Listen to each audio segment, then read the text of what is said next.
Hola, soc Traca i vinc a contar-vos la història de com un ninot tan bonic com jo pot estar tan enamorat de les falles.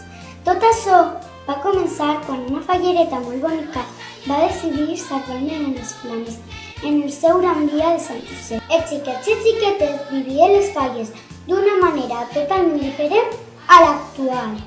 Vos ho dic jo, que encara que no em cregueu, he estat present en molts actes. I vosaltres pensareu, i Traca, què sap? Doncs sí, sé molt, i vaig a contar-vos-ho tot. Jo vaig ser indultada a l'any 1870. Ja he vist milions de jocs com aquests, perquè ara ja no juguen igual. Mireu com s'ho passen, el sambori, la gallineta cega, el corro de la patata i cantar cançons al peu de la Nostra Senyora Torre. Mostren com els més xicotes de la falla, junt amb mi, que no en percuna, gaudien antigament. I no només són diferents del joc, sinó també el fer falla. Tots junts passaven per cadascú dels carrers de la barria. I casa per casa recollien els trastos vells que els veïns no volien. Cistelles, cadires, taules en desús, per finalment cremar-los en una foguera.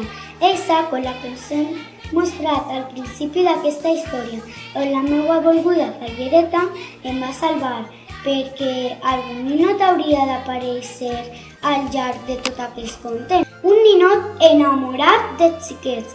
Sí, ells són els que donen color a la nostra festa.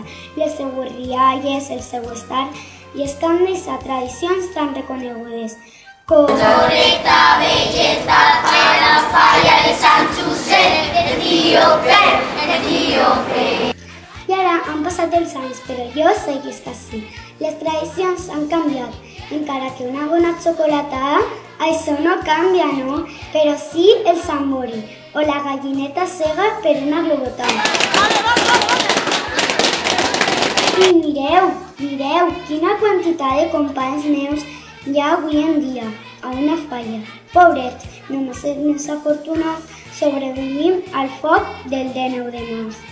Com han canviat les falles? Un grapa de trastos a algo més bonic, no?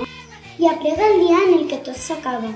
Les il·lusions, la màgia, les rialles, però després de milers de jocs, dies de festa, jo seguisc així. Al fi i al cap, són molts els ninots que passen al llarg dels anys, però un ninot indultat aconsegueix juntar records més profunds de l'essència de les falles. Un signe, un símbol que perdura i representa el meu faller. Puc ser més feliç de poder-vos haver contat aquesta xicoteta història?